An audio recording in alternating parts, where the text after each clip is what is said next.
This message is brought to you by the Capital One Venture X card. Venture X offers the premium benefits you expect, like a $300 annual Capital One travel credit for less than you expect. Elevate your earn with unlimited double miles on every purchase, bringing you one step closer to your next dream destination. Plus, enjoy access to over 1,000 airport lounges worldwide. The Capital One Venture X card. What's in your wallet? Terms apply. Lounge access is subject to change. See CapitalOne.com for details.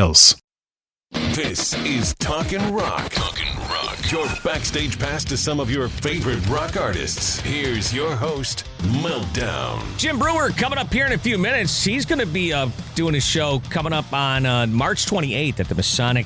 So we'll talk about Jim. Love talking to Jim about rock and roll and whatnot. And that comes up after Sebastian Bach, who is first. If you're in the southeast Michigan area, the Metro Detroit area, Sebastian is playing in Wyandotte, Michigan, at a place called District 142. Beautiful place. And that happens on Sunday, March 15th. I'm going to be out there and looking forward to checking out this show. We talk about that. We talk about his time here in Detroit. Of course, Kiss. And I had to talk about Twisted Sister. And I'm just going to put this up front. His management told me I could only ask one question about Twisted Sister, which is complete and utter garbage as far as I'm concerned. And to be quite honest, if I hadn't promised this interview to somebody, I wasn't going to do it. I was that aggravated at that. And, it is what it is, right? But it's like, what was the big news from the rock world last week? Metallica and Sebastian Bach joining Twisted Sister, and I got one question. I'm a 36-year radio veteran, 30 years in Detroit. I've done hundreds of interviews with rock stars, and it's like one question about Twisted Sister. Like I said, if I wasn't doing this for someone else, I would have just stopped it right there. That's garbage. That's nonsense. Anyways. That being said, I love Sebastian, and I'm not even sure of his handlers if he knows that they're telling me this. It's like, don't tell me how to do my interviews. Anyways, like I said, I love Sebastian, and here it goes. You can watch this interview, by the way, at WRIF.com and on YouTube as well. Sunday, right here in Detroit Rock City, got the big tour, the Party Never Ends tour. How's things going out there for you in the road? Great. So you're saying to me that Wyandotte? That's Detroit? Yes, sir. It's south of Detroit. Remember last year when you were here? Yeah. Why doesn't anybody tell me that? I thought I was playing Wyandotte. No, I didn't know I was playing Detroit. So yeah. Right on. I wish somebody would say, "Hey, dude, you're playing Detroit," but I thought I was playing Wyandotte. What the fuck? I don't understand.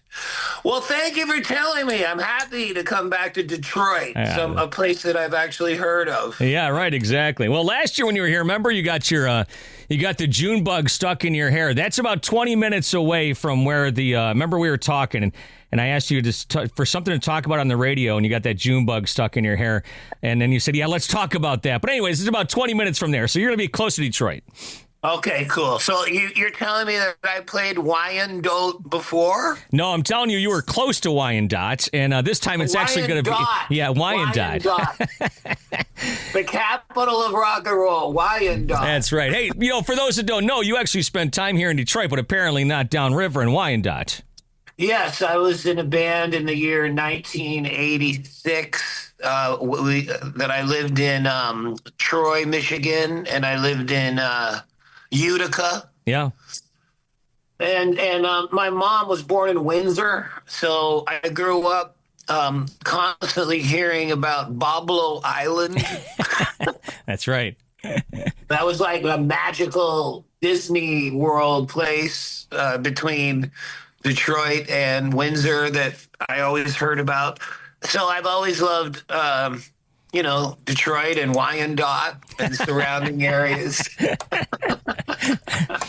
So listen, when I first came to Detroit in 1995, I thought that's where they built the cars. But then when I've been here for 30 years now, it's like that's where the rock and roll comes from. And obviously, Kiss isn't from Detroit, but Detroit Rock City, that had to have an impact on your music when you were growing up. I mean, obviously you're a huge Kiss fan.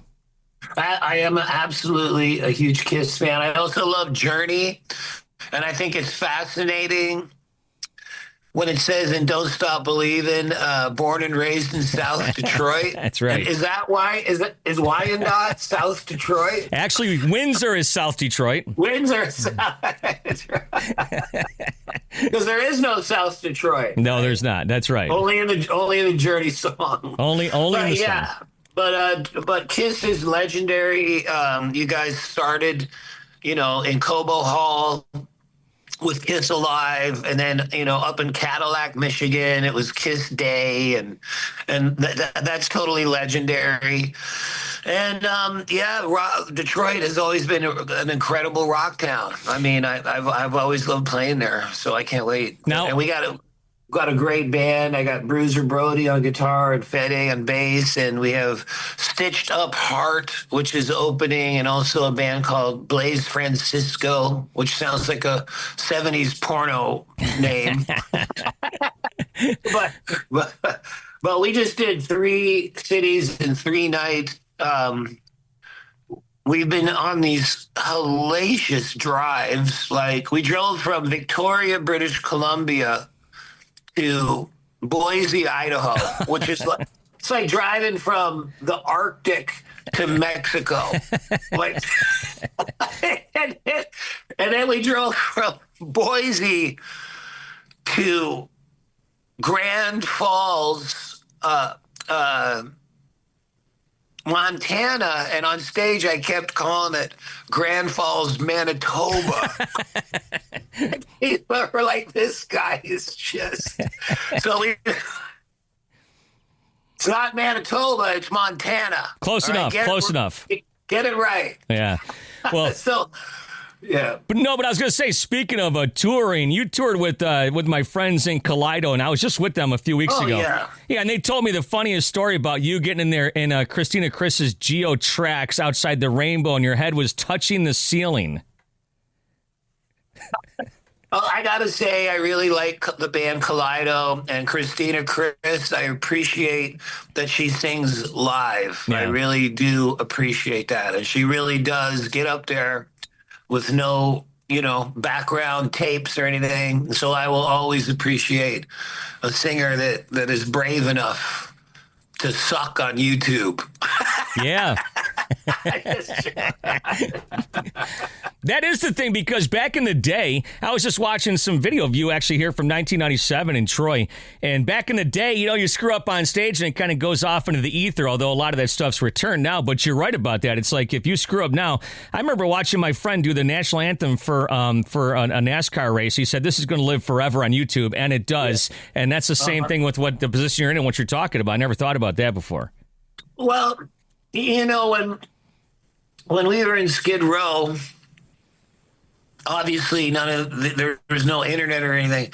Before a show, we would get in a 5 guys, together, put our fists together. Doc McGee would put his hand in there, and we would look at each other and we would go, let's go crazy up there. We didn't even think about anything. We just, like Van Halen used to go, these guys are not trying to be perfect. They're flying through the air, jumping off the drum riser. And now when I go on stage, I say to myself in my brain, Sebastian, don't move around too much. Don't jump around too much. Everybody's feeling it's like I go up there you just better sing perfect. And okay, I'll try my best. But, there's something to be said for looking at your guitar player and say, let's go insane up there. Like that was more fun. I still have fun. But I try to walk up there and stand. I try to not be out of breath and not run around too much. And it is a lost art, going up there for an hour and a half and trying to be as exciting as you can be, but at the same time being as calm as you can be. What is, you know what I'm saying? I know. When I look at a singer like Jeff Keith from Tesla, my good buddy, or Robin Zander from Cheap Trick, they're not going up there to go insane. they're going up there to sing as good as they can, and I'm friends with both of those guys, and I can sing pretty darn good if I, don't go too crazy. But going crazy is half the fun of this. so it's a fine line between crazy and perfection. Well, I'll tell you what, dude. I mean, you're awesome on stage. Obviously, I've never seen you perform, by the way, with a cordless microphone, because then you wouldn't be able to swing your microphone around. Well, you're very astute. You're paying attention to the details there. But there's also another reason. The sound of a hardwired mic is better than the wireless. The wireless, to me, sounds thinner. And when I got my mic on a cord, it's like when I hook up my stereo Bluetooth, like I can tell the difference. Yeah. So I'm actually, I do love twirling that mother trucker around, but I also like the sound of the hardwire. I do. I got you. Well, like I said, you're playing District 142, the Party Never Ends tour. That's coming up Sunday. I was talking to my friend Craig Gass. Maybe I shouldn't bring. Tell me something about Craig Gass that I should know about. Well, Craig Gass is the star of my video, What Do I Got to Lose? And he is absolutely hilarious. He does an unbelievable Sebastian Bach impression in the video. And that video is over 2 million views. So I don't care what you say. That's double platinum in my book. So everybody's loving that song and that video. And Craig is really one of the funniest guys I ever met. The way I met him was I was living in New Jersey, and I checked my answering machine, and I got a message, and the message was, Sebastian, this is Gene Simmons of KISS, and I'm calling you because we have a business opportunity for you, Sebastian. About there we go. And tomato sauce and onions and garlic, and we want you to be a business partner with us on KISS Chili. And I went, holy jeez, Gene Simmons wants me to be a partner. I thought it was totally real. I was like, KISS Chili? Okay, let's do it. And I kept listening to it. And I didn't know who Craig Gass was, and he totally had me reaching for my wallet to invest in a mixture of garbanzo beans and tomato sauce and onions. It's KISS Chili.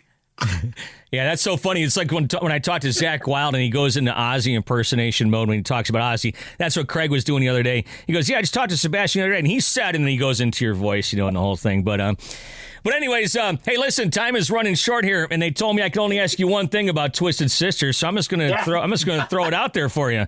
What does it mean for you to play and help out a childhood hero band of yours coming up here? I mean, you've been a fan of theirs since you were a kid. I am a fan of Twisted Sister, and I will tell you right now, I'm probably a bigger fan of Twisted Sister than anybody watching this. I love that band. I used to go see them whenever I could. And I really love the album, You Can't Stop Rock and Roll, with songs like Kids Are Back, Ride to Live, Live to Ride. I love Under the Blade album. I love Shoot 'Em Down, Destroyer, Tear It Loose. I mean, I love I Want to Rock. I love We're Not Going to Take It. But there's a earlier period of that band where they were one of the most ferocious rock bands that you will ever see. And if you saw them back then, you know what I'm talking about. And well, I saw that documentary, Twisted Sister documentary. That's awesome. Yeah. Well, did you ever see Twisted Sister in the early 80s live? I saw them in maybe the mid 80s. Then I saw D with Widowmaker. So that's about as early as I go with them. Well, they when they were like a club band, they would come out there like a punk rock band or a total thrash metal band. I mean, like if you listen to their version of "It's Only Rock and Roll, But I Like It" by the Rolling Stones, it's like at speed metal tempo. It's like, I know it's only rock and roll, but I like it. I know. Oh, shit. Blown up the fuck. Sorry. Well, that's the kind of energy that I'm going to bring. I mean, I'm not no spring chicken, but I still have a lot of energy when I get on the stage, and I'm going to give you guys fun and energy in the Twisted Sister. I'm the lead singer of Twisted Sister. How much fun is that to say? I love saying that. So I'm really looking forward to it. I will also say that I'll never stop singing the songs 18 in Life, I Remember You, You've Gone Wild, Monkey Business, Slave to the Grind. I will never stop doing that. So I'm not stopping my solo band. I am continuing my solo band, but I'm doing shows with Twisted Sister that are bigger than my solo band. So it's a step up for me. I'll have like a nicer dressing room and stuff. but you know, I do a lot of different things. I did the Masked Singer TV show. I did the Worst Cooks in America. I did, you know, I do lots of shows with Billy Morrison and his band. I got a new song with DMC called She Gets Me High with Duff McKagan on the bass, Mick Mars on guitar, Travis Barker on drums. That's a great, great song. So I'm always doing different things, and I'm looking forward to rocking out with Twisted Sister because I love the music, and you cannot even challenge me on do I love them. I really do love the music, so you can't fake love, and I love Twisted Sister. And you can get together with them before the show and say, let's go crazy with JJ and Eddie and all that. No, everybody's filming everything, so it would be like this. We're not gonna take it. Just joking. Right on. Well, dude, I'm really looking forward to it. I'll tell you what, Sebastian, always good to talk to you. We'll see you here in Wyandotte in South Detroit, kind of, sort of, Sunday. The Party Never Ends tour. I might try to show up with, I can't mention it. Never mind. But anyways, I'll see you there, and, we'll see how it goes. Yeah, I want you to intro the band. Intro the band. Okay, I'll be there. Intro the band. It's a deal. Okay. Do I get to swing the microphone around? I love the riff. Can I swing the microphone? If it's wireless. not if it's wireless, you know. All right, Sebastian. Thanks, brother. We'll talk to you soon. Thank you, brother. See you Sunday. All right. Up next, Jim Breuer going to be in town at the end of March. Here in Detroit, he tours all across the country with his comedy, his rock and roll talk as well. Let's talk with Jim here on Talkin' Rock. Jim, good to hear from you again. How's things? Everything's really good. Literally on a tour bus now. We're about 2 weeks in. I'm getting Jack to eventually end up in your way over there in Detroit, doing a little Jack White theater action. Wah, wah, wah, wah, wah, wah. Yeah, that's right. Everything's good. We just finished Cali, so things are good, man. I haven't done this in a long time, and it feels good to get back out there. Yeah, and maybe by the time you get here, it won't be so cold, because this has been like, this winter's lasted 6 years so far, so. I feel like I purposely planned this. I went, don't book me up there. Start pushing for the spring. But the more I look at it, you and the Northeast are just getting. You guys had a weather headlock and someone just repeatedly sticking the noogie into your head. Hopefully it warms up for you. Now, where are you from? Aren't you from the East Coast? Well, I am, but I live in Florida now. Okay. So I got that thin blood. I've got that leather tan skin going on. I got my salmon-colored pants. You got to have all that, right?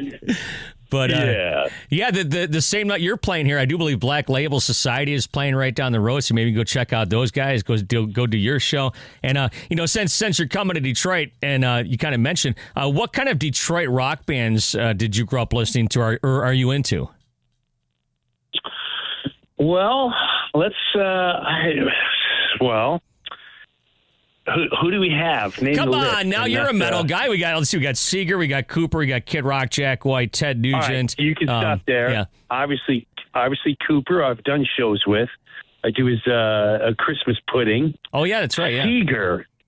Seeger's one of my all-time favorite acts that I've never seen in person. And there's nothing more tragic than every once in a while on the internet, I don't know why, it says, Bob Seger's going back on tour. I'm like, oh my God. And then I'll see Seeger make an announcement. I don't know who's doing this. We're not going back on tour. I'm like, that's the only act. And then the rest are, the Europe guys. The Maidens and the Priests and all that stuff, Metallica. But I'd say those are my two favorites that I really got into. Yeah. Seeger was definitely my number one. Now you did, obviously, it's, you famously did those shows with Metallica. I know that Don Jamieson, I texted him today. I'm like, Don, give me something to ask Jim about. And he brought up, the Orion Fest. But that video, I just saw the video again today of that kid playing drums with Metallica, and you've probably answered this a million times. But how cool was that? Can you imagine being like anyone? Forget just anyone, and then you're on stage at Metallica. Or you're just backstage and you're instantly the most popular kid in school the next day. It's like got to be but that stuff only lasts for like 3 weeks. Like, all right, we get it. 7 years ago, you were playing drums. We get it. It's a long time ago, Charlie. Get over it. He's still holding the drumsticks. He's still walking around with it. But yeah, it was pretty cool. It didn't suck. No doubt about it. And I would have been nervous to sell myself. So what was the, I think we're about the same age. What was the first show you went to? My first show I ever went to was Ozzy and Motley on that famous tour in 1984. What about you? So my first, first concert was Johnny Cash, believe it or not. I was 10 years old. It was Johnny Cash. But my first real big metal show was Priest. Priest and Iron Maiden, and then the real big one was Metallica opening for Ozzy, and that completely changed. That changed everything for me. I remember it like it was yesterday. I've never seen an entire arena packed to watch the opening band that has no videos, no radio play, but yet everyone knew who this band was. I didn't really know Metallica yet, and when they came out, to this day, I feel like I saw the beginning of a revolution. I've never seen people react like that, to the point where I'm sure someone in the back was like, Ozzy, you might want to see what these kids are doing. They're really. I'm not worried about Metallica. I'm gonna get Ozzy on my songs. A crazy train. It'll be fine. Yeah, and now they're going to be playing the Sphere. I know I've got my people working on some tickets for me for that. You got to go see one of those shows, right? I'm definitely going there. I think I'm going to go. I'm going to try to get the tickets for the October 15th weekend. And they're doing. What I love what they're doing is what they're doing with the stadium tours. They do 2 shows, no repeat, so you can buy both or one or the other. And then, and I know from following them around, I'm going to see them in Dublin. The first set of shows I always kind of like the first set of shows. The second show always ends with the Sandman. It has a little more radio hits, but either way, that's a great gig. Sphere, 2 nights, Las Vegas. That's going to be... I'm curious to see what the visual effects are going to be like, though. Yeah, that's going to be the thing, right? But it's like when they came through Detroit, a couple years back, I thought I liked the first night better. First of all, Pantera opened up the first night, and Wolfgang. Yeah. And then, you know what? They threw in Dirty Window from St. Anger, and as far as I'm concerned, they could play nothing from St. Anger for the rest of the time, and I'd be okay with that. But that was on the second night, and I'm like, yeah, that just, that makes number one the first night for me. You know what? See, now, I have 3 songs I love from St. Anger. I love the song St. Anger. Yeah. I love Frantic. Yeah. But I think my favorite one is Some Kind of Monster. I'd like to hear it redone with the drums differently, but and I'm not. I think I got a little insight with that album. I remember when that came out. At the time, Lars, and I don't know if this is true, Lars was on my tour bus, and we were mosh pitting in the back of my bus because at the time, System of a Down was really rising fast. And he was a huge fan, and I was a huge fan. I'm still a huge fan. But if you notice, they had no solos with System of a Down. Right. And not that it was the same concept, but when that album, because we literally left there and their next album was Saint Anger. So I don't know if that was Lars's input of going, I want to try something that System of a Down is doing. Because I remember when he left the bus, he looked at me, he's like, dude, if we had, on my life, if we had to pass a torch right now, System of a Down has, without a doubt, we were nose to nose in the song Sugar, and I picked him up and I threw him on the couch. We were mosh pitting in the back lounge. One of the best times I ever had in my life. I remember that he was big into Meshuggah at that time too. Yes, and that's what we were doing. We were doing Meshuggah. Yeah. Yeah. But yeah, so I loved it. I love when they take, the Pantera guys out and stuff like that. And I mean, look, isn't it kind of crazy how, you saw him in 86? I think the first time I might have seen him in 86. I don't recall, but the first time I remember seeing him for sure was Monsters of Rock in 88. So you got to see him with Cliff. Oh, I saw that one. Yeah. I saw that one too. That's another one when you saw, because they were squeezed between, I think, Talkin and the Scorpions. Okay. And yeah, it was like Kingdom Come, Talkin, Metallica, Scorpion, Van Halen.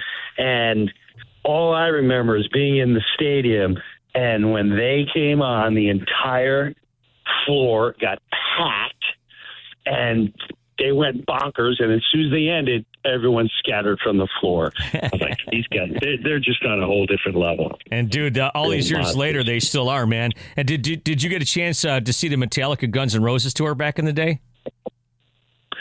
I did, and it was also at the time where what do you call it, Axl... Yeah. Yeah, it took an hour and a half to go on stage, and I was pissed, and I ended up leaving. And I still say to this day that tour was one of the main reasons that killed Guns N' Roses and Axl, because you had two monsters. One was commercial, one was not. And Metallica would go up first, and you're sitting there and you're listening to Take a Look to the Sky just before you die. And then because I'm creeping, and you search and destroy, and then to be followed with Take Me Down to the it just kind of exposed the goofiness and for me, and like, oh, this guy's got a top hat and this guy kind of does his wiggle. Oh, I didn't. But when you put it next to Metallica, I really think Metallica was just blowing them so hard out of the water. It got into his head, and that was the beat. You never saw Guns N' Roses. They disappeared after that until recently. But yeah, well, recently was Metallica ruined that. Yeah, recently was 10 years ago, by the way. It's going to be 10 years that they got back together because the first show was here in Detroit in April of 2016. So it's kind of crazy to think. But haven't seen them yet, though. Haven't seen them yet since. I'm still. I might give them a try. I don't know. Yeah. I like them, but I don't know. Well, I'll tell you what. They go on time. They go on stage on time, and they play for that's good. 3 hours. Yeah, right. It's part of the deal, right? Hey, so you got your show coming up here March 27th. I see pictures of you and stuff with the fans. Now, do you at your meet and greets? You're one of these guys that takes their camera and does a selfie for them, right? Yes. Why is I like that? talking to them. Yeah. Because because when other people take pictures, then they got to download it and all that. It's always better it's right on your phone. And I like taking it because if you let someone else take it, then you walk away, and then they'll in the past they go, oh man, our picture came out blurry and we didn't realize. This way, I take it, I can see it, we're all good, and then I'll do a couple, and I can see that it's clear, looks good. All right, we're all good. I like doing things myself rather than someone else doing it, and then it doesn't come out right. This way, I know we've all is done here. We completed our session and everything got done. Yeah, I think Tom Morello, I've seen him do the same thing. Where he just takes their phones and I can see sometimes these guys take too long.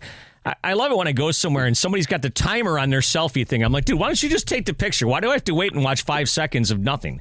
Oh, my God, I can't stand those. I'm sitting there like, okay, here we go. 5, 4. Oh, no.